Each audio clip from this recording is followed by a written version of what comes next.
Kjo është xhamia e parë shqiptare në Gjermani e ndërtuar me minare dhe kupol. Një vepër që nuk lindi rastësisht, por nga vizioni, sakrifica dhe përkushtimi i komunitetit shqiptar në Mërgim. Në qytetin e Leverkusenit, xhamia Aksa u ndërtua si një shenjë identiteti dhe qëndrueshmërie, duke u kthyer shpejt në një nga qendrat më të rëndësishme fetare dhe kulturore të gjithë shqiptarëve në Gjermani. Ndërtimi i kësaj xhamie shënoi një moment historik për diasporën shqiptare.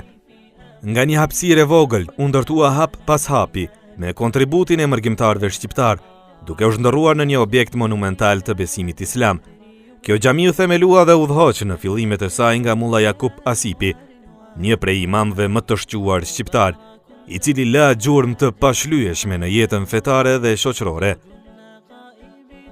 Ligjëratat e Mulla Jakub Asipit patën një zakonshëm në Leverkusen dhe më gjerë.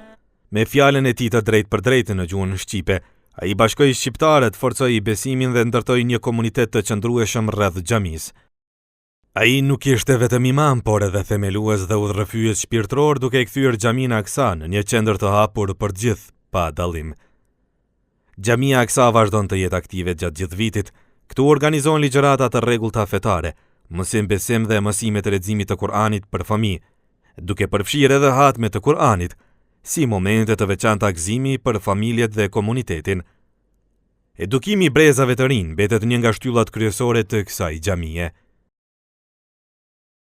Xhamia Aksa është gjithashtu e hapur ndaj shoqërisë gjermane.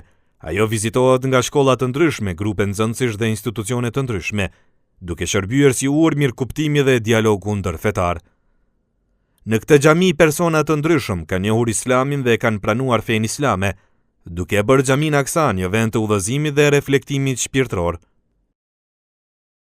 Gjatë muajit të Ramazanit, xhamia Aksa gjallërohet me iftare të përbashkëta, ligjërata, tribuna dhe programe fetare që bashkojnë komunitetin çdo mbrëmje. Ndërsa për festën e Bajramit, falja organizohet edhe në salla të mëdha, për t'u dhënë hapësirë të gjithë besimtarëve.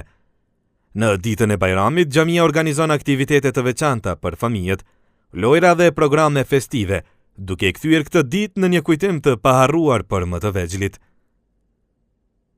Xhamia Aksa në Leverkusen mbetet një dëshmi e gjallë e rolit të xhamive shqiptare në diasporë, një vend ku ndërthuren besimi, edukimi, komuniteti dhe identiteti shqiptar, nga brezi në brez.